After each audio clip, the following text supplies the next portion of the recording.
माननीय लोकसभा अध्यक्ष, भारत की पार्लियामेंट के अध्यक्ष और भारत के लोकतंत्र के मंदिर के गार्जियन महोदय, सबसे पहले मैं ये कहना चाहता हूँ कि आज का ये वीडियो मेरा समर्पित है और उनकी प्रेरणा से है। उनका नाम है मिस पूजिता मिश्रा और वो हैदराबाद और तेलंगाना से बिलोंग करती हैं और सहारा के महाभ्रष्टाचार के विरुद्ध एक बहुत बड़ा संघर्ष कर रही हैं और बहुत क्रांतिकारी हैं और मेरा उनको बार बार साधुवाद है। और मेरे साथ भी वो कंधा से कंधा मिला के पूरे देश में नहीं पूरी दुनिया में सहारा के विरुद्ध संघर्षरत हैं। मैं उनको हृदय से धन्यवाद देता हूँ। तो महोदय, परम आदरणीय लोकसभा अध्यक्ष, भारत के लोकतंत्र का मंदिर, भारत का संविधान निम्न भाषा से शुरू होता है। महोदय, सबसे पहले तो ये बता दूं कि सहारा के मामले में अभी तक संसद में कई बार माननीय सदस्यों ने, सांसदों ने निवेशकों के हित में के लिए सहारा के गलत कार्यों के विरुद्ध कई बार आवाज उठाई और संबंधित मंत्रियों ने उसके कुछ जवाब दिए। लेकिन दुख के साथ कहना पड़ता है कि माननीय सांसदों ने जो भी सवाल पूछे और जो भी जवाब दिए गए, उनमें सहारा से संबंधित बहुत गंभीर मामलों में वस्तु स्थिति, सत्यता और ज्ञान का सर्वथा अभाव था। न पूरी बात पूछी जा सकी और न ही पूरी सच्चाई से जवाब दिए गए। ये बात मैं सभी सांसदों के आदर सहित पूरे सम्मान के साथ कह रहा हूँ, क्योंकि मैं पिछले 6 साल से 18 घंटे रोज सहारा के विरुद्ध ही अपनी 10 लोगों की टीम के साथ कार्य कर रहा हूँ। रात दिन पढ़ाई करता हूँ, रात दिन उसके खिलाफ लिखा पढ़ी करता हूँ। पूरे देश में 2 लाख से अधिक सबूतों के साथ प्रधानमंत्री से लेकर निम्नतम स्तर तक शिकायतें भेज चुका हूँ। अकेले प्रधानमंत्री जी को मेरी तरफ से तकरीबन मेरे ख्याल से 1000 से ज़्यादा याचिकाएं या कंप्लेंट्स गई हैं, सभी मंत्रियों को गई हैं। इसलिए मुझे कोई अहंकार नहीं है, लेकिन ये बात मैं कह सकता हूँ कि पूरी बात अभी सामने नहीं आ पाई है। और आज का ये वीडियो मेरा संदर्भित है, इसका रेफरेंस है कि अभी 5 अगस्त 2024 को एक माननीय सांसद श्री अमराराम जी ने और एक सुदामा प्रसाद जी ने कुछ सवाल किए थे, जिसके उत्तर में माननीय वित्त मंत्री, कॉर्पोरेट अफेयर्स मंत्री आदरणीय श्रीमती निर्मला सीतारमन जी ने उसका जवाब दिया था। तो ये पूरा वीडियो मेरा श्रीमती निर्मला सीतारमन जी, आदरणीय वित्त मंत्री, कॉर्पोरेट अफेयर्स मंत्री के जवाब से संबंधित है, जिसको सुनकर मैं बेहद आहत हुआ था। चलिए शुरू करता हूं। भारत का संविधान निम्न भाषा से शुरू होता है। हम भारत के लोग भारत को एक संप्रभु, समाजवादी, धर्मनिरपेक्ष, लोकतांत्रिक गणराज्य बनाने और इसके सभी नागरिकों को सुरक्षित करने का गंभीरता से संकल्प लेते हैं। पहला, न्याय, सामाजिक, आर्थिक और राजनीतिक। दूसरा, विचार, अभिव्यक्ति, विश्वास और पूजा की स्वतंत्रता, स्थिति और अवसर की समानता और उन सभी के बीच प्रचार करना, व्यक्ति की गरिमा और राष्ट्र की एकता और अखंडता को सुरक्षित करने वाली बंधुता। और भाइयों, ये संविधान नवंबर 1949 में 26 तारीख को हमें हमारे देश द्वारा अपनाया गया था। माननीय सर्वोच्च न्यायालय ने नन्नी सरकार और एसआर बोम्मई के मामले में स्पष्ट रूप से माना कि संविधान की प्रस्तावना जो मैंने अभी पढ़ी, संविधान और सरकार के लोकतांत्रिक स्वरूप, संघीय ढांचे, राष्ट्र की एकता और अखंडता, धर्मनिरपेक्षता, समाजवाद का अभिन्न अंग है। सामाजिक न्याय और समीक्षा हमारे राष्ट्र के लक्ष्य और मानवीय गरिमा को बढ़ावा देने की पुष्टि करती है। माननीय महोदय, हमारे संविधान में ने भारत के लोगों को की प्राथमिकता से और सर्वोच्च महत्व दिया है। और मैं Ajay Tandon, advocate supreme court, राष्ट्रीय अध्यक्ष ईमानदार भारतीय पार्टी, भारत के 140 करोड़ लोगों में से एक हूं,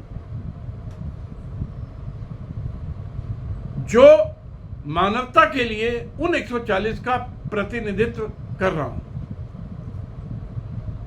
इसलिए संविधान प्रदत्त अधिकारों के तहत संविधान ने नागरिकों को सर्वोच्च सत्ता माना है।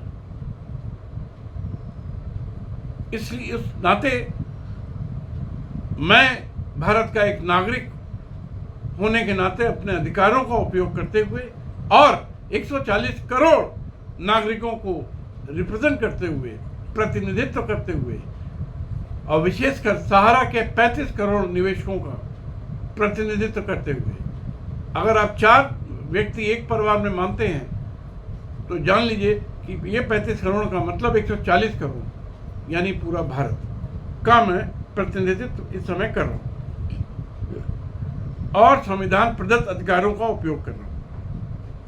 पूरे भारत में 35 करोड़ से अधिक नागरिकों जिनकी जीवन भर की बचत, उनकी मेहनत की कमाई जो कुल मिलाकर 35 लाख करोड़ से अधिक है, और यदि ब्याज जुर्माना मिला दिया जाए तो यह आंकड़ा 100 लाख करोड़ से अधिक होगा। सारा समूह द्वारा धोखाधड़ी, जालसाजी, फर्जीवाड़ा करके लूटा गया है। निवेशकों, जमाकर्ताओं की भावनाओं और विश्वास जो उन्होंने सहारा ग्रुप वो भारत की कानून व्यवस्था पर किया था, उनके कठिन परिश्रम के साथ क्रूर और अत्यंत आपराधिक तरीके से हत्या की गई। 500 से अधिक निवेशकों, एजेंटों ने आत्महत्या कर ली है। लाखों और करोड़ों निवेशक आत्महत्या करने की कागार पर हैं और इतिहास के सबसे बड़े लुटेरे का नाम Sahara group of companies and societies है, जिसमें 5000 से अधिक फर्जी कंपनियां और 4 फर्जी सोसाइटियां शामिल हैं, जिसका नेतृत्व मृतक सुब्रत राय सहारा ने किया, जिसकी 14/11/2023 को दर्दनाक मौत हुई है, क्योंकि मृत्यु के समय उसके पुत्र और कोई पारिवारिक सदस्य नहीं था। दुनिया के सबसे बड़े लुटेरे के साथ नहीं था। सुब्रत राय ठीक वैसे ही मरा साथियों जैसे रावण मरा था। सुब्रत राय के बाद ओपी श्रीवास्तव, मृतक सुब्रत राय सहारा के साझेदार और दाहिना हाथ, जो शुरू से सहारा के साथ मिलकर पूरे देश में डकैती डाल रहा था, आज भी डाल रहा है। और बाबा रामदेव के साथ 10,000 करोड़ रुपए उनके पतंजलि में लगाए, उनके साथ और योगी जी के साथ बैठ करके फोटो खिंचवाता है, उनके ड्राइंग रूम में सोफे में साथ में बैठता है। इतना बड़ा डकैत, विश्व का सबसे बड़ा डकैत योगी जी के और बाबा रामदेव के बगल में बैठता है। शर्म की बात है। मृतक सुब्रत राय सहारा के भाई सीमांतु रॉय, सुशांतु रॉय, मृतक सुब्रत राय के पुत्र सीमांतु रॉय सुशांतु राय और पत्नियों के साथ पूरे सहारा ग्रुप समूह की संभाली। किसने संभाली? ओपी श्रीवास्तव ने। पूरी टीम यानी राय परिवार ने ओपी श्रीवास्तव परिवार के साथ मिलकर निवेशकों, जमाकर्ताओं से लूटे गए, अपराध से कमाए गए पूरे भारत और विश्व में आपराधिक संपत्तियां बनाई, जिसका कुल जमीनें 1 लाख करोड़ से अधिक हैं। 1 लाख एकड़ से अधिक हैं। 10 लाख करोड़ से अधिक के बैंक बैलेंस, नकदी, चल संपत्ति के साथ जिनका मूल्य 100 लाख करोड़ से अधिक है। सभी 4 सहारा सोसाइटी माने जो जमीनें हैं उनका मूल्य 1 लाख एकड़, जो जमीनें हैं वो 100 लाख करोड़, और जो बैंक बैलेंसेस हैं और जो और चल संपत्तियां हैं वो 10 लाख करोड़ से अधिक है। सभी 4 सोसाइटी, सहारा क्रेडिट, हमारा क्रेडिट, सहारियन, स्टार क्रेडिट में 13 करोड़ निवेशक हैं, जिनकी पुष्टि माननीय केंद्रीय मंत्री अमित शाह जी ने की है। उनमें 10 लाख करोड़ की लूट हुई है। 13 करोड़ निवेशकों ने में से 3 करोड़ 36 लाख 64,632 निवेशकों ने सहारा रिफंड पोर्टल पर 14/12/2023 तक 81,551.53 करोड़ रुपए का दावा करते हुए उसकी वापसी के लिए अपना दावा दर्ज कराया है। सारे कागजात दिए हैं। इस आंकड़े की पुष्टि सहकारिता मंत्रालय द्वारा मेरी आरटीआई आवेदन के आधार पर की गई, जो हमें 19/12/23 को प्राप्त हुआ है। उत्तर की प्रति संलग्न कर रहा हूं। मैंने स्वयं 50,000 निवेशकों की तरफ से लगभग 1,000 करोड़ का दावा दायर किया है, लेकिन किसी को एक भी पैसा नहीं मिला। संबंधित मंत्री, जज, रजिस्ट्रार, केंद्रीय रजिस्ट्रार सोसाइटीज का द्वारा सर्वोच्च न्यायालय की स्पष्ट अवमानना और अपमान किया गया है। केवल 25/7/24 तक 4,20,000 निवेशकों को 362.91 करोड़ रुपए मिले हैं। ये बयान माननीय सहकारिता मंत्री अमित शाह द्वारा दिया गया है, जबकि इसके विपरीत माननीय सर्वोच्च न्यायालय ने 29/3/2023 को सहारा सेबी खाते से 5,000 करोड़ रुपए केंद्रीय रजिस्ट्रार को हस्तांतरित कराने का निर्देश दिया और वो हो भी गए। 1 वर्ष और 3 माह बीतने के बाद केवल 362 करोड़ रुपए ही वापस किए गए, वो भी खाली 2,40,000 निवेशकों को, जबकि सभी निवेशकों के सभी कागजात 100% सही हैं। साथियों, आदरणीय माननीय अध्यक्ष लोकसभा, मैं विश्वास के साथ कह सकता हूं कि सभी निवेशकों के पूरे कागजात दाखिल किए हैं, लेकिन ये केवल धोखाधड़ी और फर्जी सहारा समूह के कारण है कि शेष 4,650 करोड़ जो कि आ चुके हैं अकाउंट में सेंट्रल रजिस्ट्रार के, लेकिन वितरित नहीं किए गए। इसके लिए भारत सरकार, आदरणीय मैडम मंत्री निर्मला सीतारमण जी, वित्त मंत्री का बयान बिल्कुल सही नहीं है। सादर के साथ, पूरे सम्मान के साथ कहना पड़ता है कि पूरी तरह मिसलीडिंग है, भ्रामक है। आदरणीय वित्त मंत्री एवं कॉर्पोरेट मंत्री महोदया, 5/8/24 को लोकसभा में दिया गया बयान पूरी तरह असत्य है, झूठ की पराकाष्ठा है। 35 करोड़ गरीब निवेशकों के प्रति जिनका सहारा कंपनी सोसाइटी में ने बेदर्दी से लूटा है, भारत सरकार की बुरी नीयत, वो अपमानपूर्ण गैर जिम्मेदार रवैये को दर्शाता है। महोदय, अब मैं आपका ध्यान सहारा की फर्जी कंपनी पर आकर्षित करना चाहता हूं। वर्ष 2008 से 2011 में सहारा इंडिया रियल एस्टेट कॉर्पोरेशन और सहारा हाउसिंग कॉर्पोरेशन लिमिटेड ने 3 करोड़ निवेशकों से 40,000 करोड़ रुपए की धोखाधड़ी फर्जीवाड़ा करके प्राप्त किए, जो उनके खाते में जमा पाया गया, सहारा के खाते में जमा पाया गया। सेबी द्वारा की गई गहन जांच में 3 करोड़ निवेशक अस्तित्वहीन पाए गए, फर्जी पाए गए। सारा पैसा काला धन था, जैसा कि सर्वोच्च न्यायालय ने आदेश 31/8/12 संख्या 91839833 के 270 पृष्ठों में निर्णय में स्पष्ट है। प्रति संलग्न कर रहा हूं, सर्वोच्च न्यायालय ने दिनांक 6/5/14 को कि अपने निर्णय में लिखा कि सहारा द्वारा 15,000 करोड़ रुपया निवेशकों को नगद वापस करना दिखाया, नगद, परंतु उसका सत्यापन कतई नहीं हुआ। उपरोक्त रुपया आज 12 वर्षों में 2 लाख करोड़ हो गया। सर्वोच्च न्यायालय तक से प्रमाणित इतने बड़े घोटाले पर भारत सरकार द्वारा न तो आयकर विभाग से कोई दंडात्मक कार्रवाई करवाई गई, न ही ईडी से कराई गई, न सीबीआई से कराई गई। यह भारत की संवैधानिक व्यवस्था व भारत के लॉ एंड ऑर्डर की पूरी विफलता है। भारत सरकार के विरुद्ध संविधान के अनुच्छेद 356 के विरुद्ध के अंतर्गत कार्रवाई होनी चाहिए। आदरणीय अध्यक्ष लोकसभा जी, स्पीकर महोदय, एक बात स्पष्ट करना चाहता हूं कि मैं किसी भी राजनीतिक पार्टी से संबंधित नहीं हूं, किसी भी राजनीतिक पार्टी का सदस्य नहीं हूं, लेकिन यहां पर एक बात कहूंगा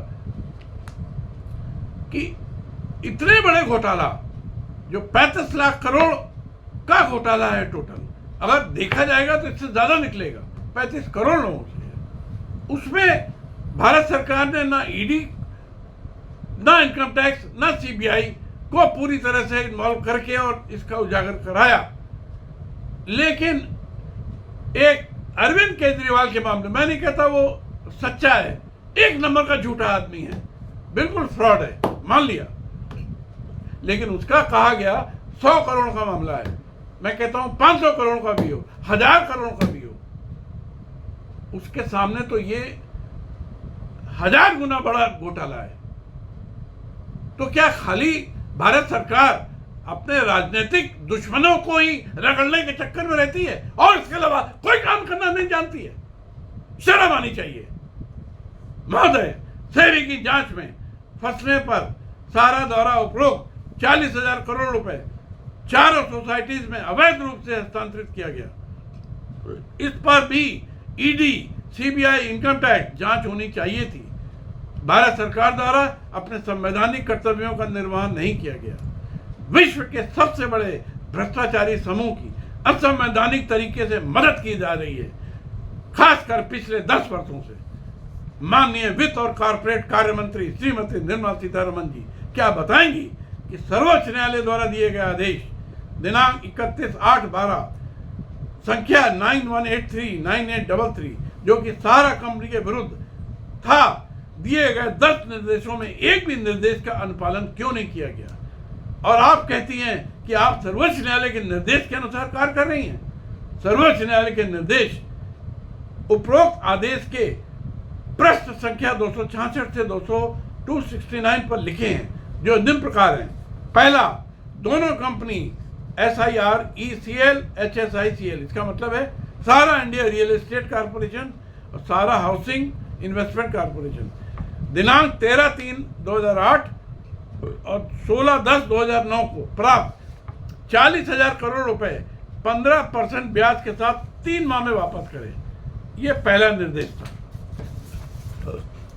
सहारा ने पैसा वापस नहीं किया। वित्त मंत्रालय, कंपनी कार्य मंत्रालय ने सहारा का फर्जीवाड़ा उजागर करने के लिए न तो आयकर, न ईडी, न सीबीआई को कोई निर्देश दिया। मंत्री महोदय द्वारा पर कृपा का संवैधानिक निर्वहन न करने का कारण बताने की कृपा करें। सहारा पर कृपा क्यों की जा रही है? सहारा को निर्देश दिया जाता है, दूसरा निर्देश था सर्वोच्च न्यायालय का कि सहारा को निर्देश दिया जाता है कि उन्होंने यदि रुपया वापस किया है तो उसके साक्ष्य सेबी को प्रस्तुत करें। इस पर भी सत्यता यह है कि सहारा ने कोई साक्ष्य प्रस्तुत नहीं किया। वित्त मंत्रालय, कंपनी कार्य मंत्रालय ने स्वयं या ईडी या सीबीआई के माध्यम से कोई कार्रवाई नहीं कराई। सर्वोच्च न्यायालय का तीसरा निर्देश, यदि सहारा कोई साक्ष्य नहीं देता या दिए गए साक्ष्य विश्वसनीय नहीं पाए जाते तो सेबी ये मान लेगा कि सहारा ने कोई रुपया वापस नहीं किया। इस पर भी स्थिति यह है कि सेबी या मंत्रालय ने कोई कार्रवाई नहीं की। चौथा, सहारा 10 दिनों के अंदर सभी निवेशकों द्वारा दिए गए प्रार्थना पत्र जमा राशि के प्रमाण देगा। इस पर भी स्थिति यह है कि सहारा ने कोई कागजात जमा प्रमाण नहीं दिए और सेबी और मंत्रालय ने कोई कार्रवाई नहीं की। पांचवा, सेबी अपने चार्टर्ड अकाउंटेंट या कोई एक्सपर्ट नियुक्त कर सकता है। मैंने आरटीआई के माध्यम से प्रश्न पूछा लेकिन कोई उत्तर नहीं मिला। छठा निर्देश, सेबी एक्सपर्ट की मदद से निवेशकों की सत्यता के बारे में पता लगाकर ब्याज सहित रुपया वापस करेगा। सेबी और मंत्रालय ने कोई कार्य नहीं किया। सातवां, यदि निदेशकों ने के क्लेम संदिग्ध लगते हैं तो सारा इस बारे में निर्णय लेगा, लेकिन सेबी का निर्णय अंतिम होगा। सेबी और मंत्रालय ने कोई कार्य नहीं किया। आठवां, यदि निवेशक के बारे में कुछ पता नहीं चलता तो सारा रुपया 40,000 करोड़ रुपए भारत सरकार के खाते में सेबी जमा कराएगी। सेबी ने निर्देश का पालन नहीं किया। नवां, हम लोग जस्टिस BN अग्रवाल को उपरोक्त मामले की निगरानी करने हेतु निर्देशों के पालन सुनिश्चित करने हेतु अपॉइंट कर रहे हैं, जिनको सहारा के फंड से 5 लाख रुपए महीना पारिश्रमिक देगा। आज 12 वर्ष बीतने पर भी आदरणीय जज BN अग्रवाल द्वारा क्या कार्रवाई की गई स्पष्ट नहीं है। मैंने अनेक प्रार्थना पत्र RTI से जज अग्रवाल साहब को भेज चुका हूं, कोई जवाब नहीं है, क्योंकि कोई कार्रवाई नहीं की गई है। अगर उपरोक्त निर्देशों के अनुसार निवेशकों को रुपया रिफंड नहीं हो पाता तो सेबी विधिक कार्रवाइयां जैसे अटैचमेंट, संपत्तियों की बिक्री, बैंक खातों को फ्रीज करने का कार्य करेगी। महोदय, सेबी और मंत्रालय ने इस पर भी कोई काम नहीं किया। अब आप बताइए, उपरोक्त तथ्यों से स्पष्ट है कि सेबी, आदरणीय जस्टिस BN अग्रवाल, वित्त मंत्रालय, कंपनी कार्य मंत्रालय, श्रीमती निर्मला सीतारमण ने सर्वोच्च न्यायालय का घोर अपमान किया है और माननीय मंत्री द्वारा लोकसभा में 5/8/24 को दिया गया उत्तर पूरी तरह झूठा है। अब आइए सोसाइटी द्वारा प्रमाणित फर्जीवाड़ा। ज्वाइंट कमिश्नर ऑफ इंडिया, केंद्रीय रजिस्ट्रार श्री विवेक अग्रवाल IAS द्वारा अपने आदेश 18/8/2020 में स्पष्ट कहा गया कि चारों सहारा सोसाइटी द्वारा निवेशकों के रुपए में से 86,000 करोड़ रुपए असंवैधानिक, अवैधिक रूप से कानून का उल्लंघन करके सहारा की एक कंपनी MB वैली को हस्तांतरित कर दिया। भारत सरकार ने सेंट्रल रजिस्ट्रार ज्वाइंट सेक्रेटरी के द्वारा 86,000 करोड़ के फर्जीवाड़े के खुलासे के बारे में के बाद भी सहारा के विरुद्ध कोई कार्रवाई नहीं की। इससे बड़ा लॉ एंड ऑर्डर की अवमानना क्या होगी। उपरोक्त ज्वाइंट कमिश्नर विवेक अग्रवाल द्वारा सहारा की सभी कंपनी सोसाइटी की जांच कराने का निवेदन भारत सरकार से किया था। इसमें मात्र 9 कंपनी की जांच 2020 से SSFIO को दी गई है, जिसमें कोई प्रगति नहीं है, सब ठंडे बस्ते में पड़ा हुआ है। सहारा की 5,000 फर्जी कंपनी, 4 फर्जी सोसाइटी में निम्न मुख्य है महोदय। उसमें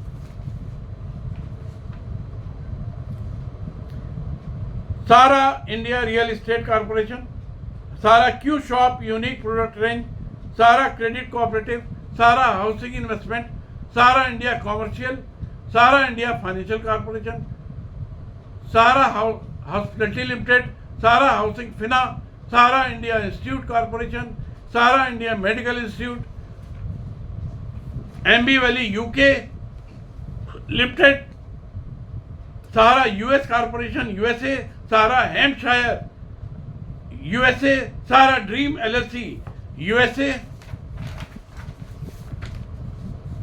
MB dreams LLC USA, MB hospitality operation USA, माने हॉस्पिटलिटी, डोएल स्कोपेजी मैंसिडोनिया, सहारा ग्लोबल डोएल import export Macedonia, Sahara MB, Sahara Valley Mauritius, Sahara hospitality Mauritius, MB hospitality UK London, Sahara एम्बली साइड लंदन, सहारा वापसाइड limited London, Sahara river park limited London, OT global holding Virgin Island, Sahara hospitality support services limited Virgin Island, Sahara Grosvenor house hospitality limited London, hospitality and business limited London, Sahara hospitality operation London, Sahara Oak Vale limited London, MB Valley London UK, Sahara US corporation USA, Sahara global limited import export Macedonia, Sahara plaza LLC USA, Sahara dream USA, plaza IP holding USA. महोदय, ये तो कुछ कंपनियों के नाम हैं, total 5000 से अधिक कंपनियां। इसके अलावा जो खास लूट की गई है उसके बारे में थोड़ा बताता हूं कि सहारा हाउसिंग इन्वेस्टमेंट कॉर्पोरेशन ने 3 करोड़ लोगों से 40,000 करोड़ रुपए लूटा, जिसको कंफर्म किया ऑनरेबल सुप्रीम कोर्ट ने 31/8/12 को। इसमें सहारा इंडिया रियल एस्टेट भी शामिल है। सहारा इंडिया कॉमर्शियल ने 3 करोड़ लोगों से 3 लाख करोड़ लूटा, ये ऑडिटेड बैलेंस शीट में है। सहारा क्यू शॉप ने 6 करोड़ लोगों से 5 लाख करोड़ रुपए लूटा, ये भी इनकी बैलेंस शीट में है। सहारा क्यू गोल्ड मार्ट 2 करोड़ लोगों से 2 लाख करोड़, ये भी बैलेंस शीट में है। सहारा क्रेडिट कोऑपरेटिव सोसाइटी 4 करोड़ लोगों से 4 लाख करोड़, ये भी बैलेंस शीट में। हमारा इंडिया 2 करोड़ लोगों से 2 लाख करोड़। स्टार मल्टीपर्पज 3 करोड़ लोगों से 2 लाख करोड़। सहारियन यूनिवर्सल 4 करोड़ लोगों से 2 लाख करोड़। एम्बी वैली 5 करोड़ लोगों से 5 lakh crore. Queen Aamby Valley city developers 2 crore लोगों से 2 लाख करोड़। सहारा प्राइम सिटी 2 करोड़ लोगों से 2 lakh crore. Sahara India financial corporation 2 crore लोगों से 2 लाख करोड़, और दूसरी कंपनियों ने 5 करोड़ लोगों से 5 लाख करोड़। भाइयों, आदरणीय स्पीकर महोदय, आप ये समझ लीजिए कि ये वो आंकड़े हैं जो सुप्रीम कोर्ट के ऑर्डर से, हाई कोर्ट के ऑर्डर से, सेंट्रल रजिस्ट्रार के ऑर्डर से, आरबीआई के ऑर्डर से कंफर्म है, बैलेंस शीट से कंफर्म है। तो ये इतनी बड़ी लूट है, इसके लिए मैं अलग से आपको एक पूरा अपनी याचिका दे रहा हूं। उपरोक्त सभी कंपनी सोसाइटी का मालिक 14/11/2023 तक मृतक, जब 2023 में मरा ये सुब्रत राय ही था। शेष मात्र सभी लाभकारी थे, उनको बेनिफिट था, बेनिफिशियरी थे। 24/11/23 के बाद जब सुब्रत राय मर गया तो ओपी श्रीवास्तव मालिक बन गया, बाकी सभी लाभकारी हैं। वर्ष 2019 में भारत सरकार द्वारा एक महत्वपूर्ण कानून निवेशकों के हित में लाया गया, जिसका नाम banning of unrelated deposit scheme 2019 है, जिसको price money chit circulation banning act 1978 के साथ 1978 से लागू किया गया।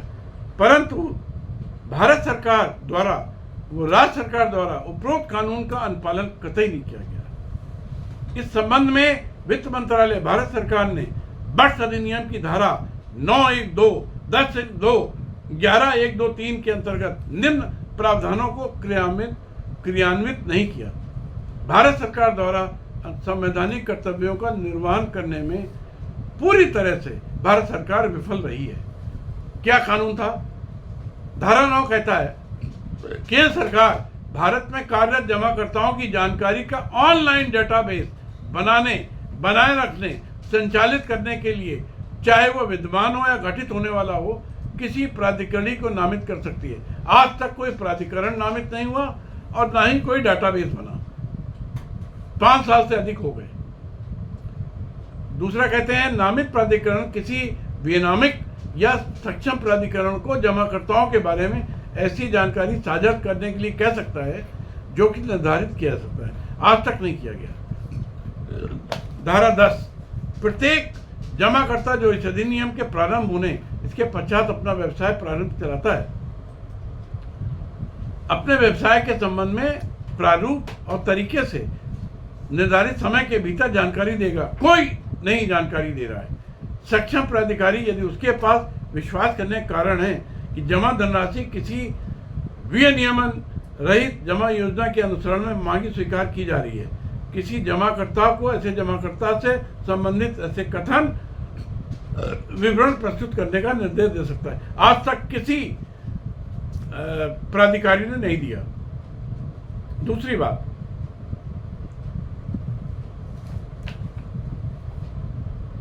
सक्षम प्राधिकारी धारा 29 के तहत प्राप्त सभी सूचनाओं को केंद्रीय जांच ब्यूरो को और ऐसे प्राधिकारी के साथ साझा करेगा। आज तक कोई भी सूचना केंद्रीय यानी सीबीआई को नहीं दी गई।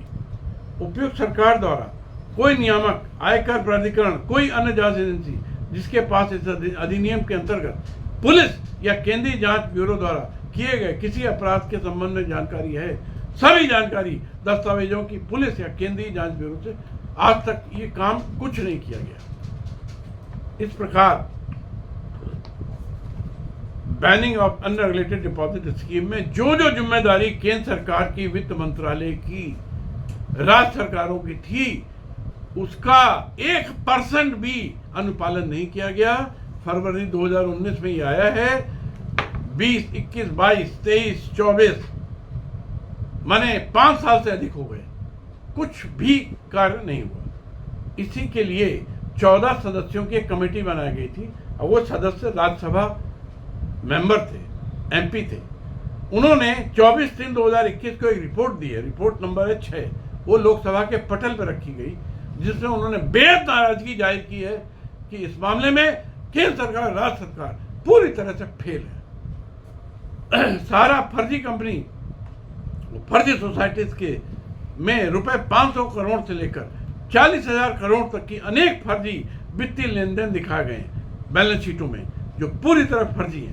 5,000 कंपनी की 2 लाख बैलेंस शीटों में ऐसे वित्तीय लेन देन का योग 100 लाख करोड़ से अधिक होता है। माननीय दिनांक 29/3/2023 को माननीय सर्वोच्च न्यायालय द्वारा अपने आदेश के द्वारा सारा सेबी अकाउंट से 5,000 करोड़ रुपए सेंट्रल रजिस्ट्रार के खाते में हस्तांतरित कराया गया और सारा सोसाइटीज के निवेशकों को इन मोस्ट ट्रांसपेरेंट मैनर में निवेशकों को वापस करने का आदेश दिया गया।